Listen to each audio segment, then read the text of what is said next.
Bonjour à tous, bienvenue pour cette nouvelle vidéo. Alors la loi de la gravité, selon moi, elle s'applique à nous directement, puisque il est plus facile d'être tiré vers le bas que de s'envoler. Autrement dit, vous trouverez plus facilement des personnes qui vont faire en sorte de vous garder avec elles au niveau du sol que des personnes qui vont vous donner des ailes.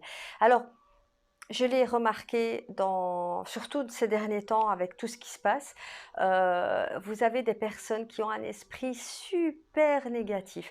Quand on leur parle de projet, ils nous disent directement: «Ah non, tu sais, ça fonctionnera pas avec la crise actuelle, le corona, il va y avoir une deuxième vague et une troisième vague» et waouh! Non, quoi. Ces personnes-là sont moi je les appelle des vampires énergétiques, dans le sens où ils nous transmettent tellement leurs peurs, leurs angoisses, parce qu'au final, c'est ce qu'ils font. Ils nous transmettent leurs peurs, leurs angoisses. D'abord la peur de sortir de leur zone de confort, mais également la peur de rester seul. C'est-à-dire que quand vous avez un ami, une connaissance, quelqu'un dans votre entourage, vous parlez à cette personne de vos projets. Dites voilà, moi j'ai envie de, je sais pas, de créer une entreprise sur Internet, j'ai envie de faire ci ou de faire ça.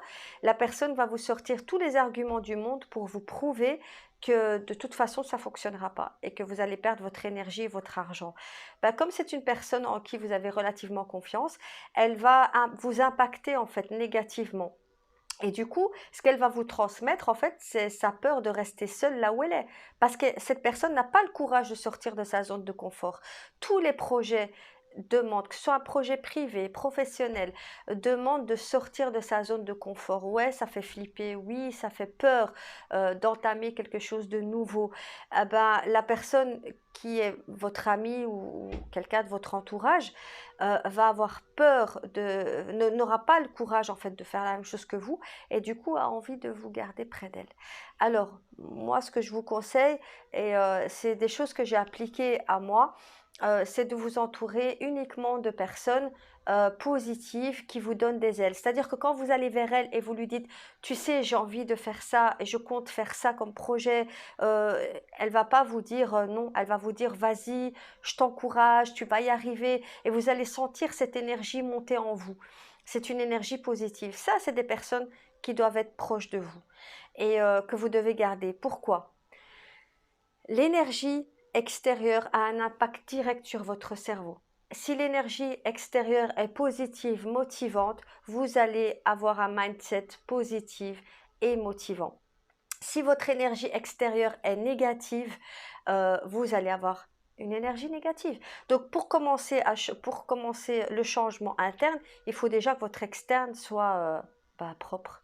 Et ça, c'est vraiment important. Si j'avais écouté toutes les personnes qui m'ont dissuadé de venir vivre au Maroc, je suis sûre qu'à l'heure actuelle, je serais encore en Belgique, fonctionnaire dans un ministère avec une énorme dépression ou un gros burn-out. Donc, j'ai tout fait pour ne pas les écouter et je pense qu'un jour, je vais faire une vidéo pour expliquer tout ce que j'ai entendu avant de m'expatrier vers le Maroc. C'est ahurissant. Je suis heureuse parce que tout ce qu'ils m'ont prédit, rien n'est arrivé et j'espère que ça continuera. Donc, n'écoutez pas ces énergies négatives. Elles parlent de leurs peurs, elles parlent de leurs angoisses.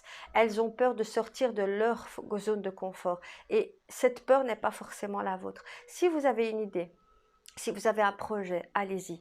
Et vraiment, moi j'estime que cette période vraiment, j'ai envie de l'appeler post-corona. Cette période, c'est une période clé dans la renaissance, dans le changement de notre quotidien. C'est vrai qu'on apprend de nouvelles choses, c'est vrai qu'on apprend surtout une nouvelle manière de vivre, mais je suis sûre qu'il y a plein de choses à faire et que vous avez plein d'idées. Alors allez-y, foncez et entourez-vous du meilleur parce que vous devez exiger pour vous le meilleur, autant pour votre santé, par rapport à votre nutrition, votre hygiène de vie, que par rapport à votre entourage, votre santé sociale. Personne ne le fera à votre place. Prenez soin de vous.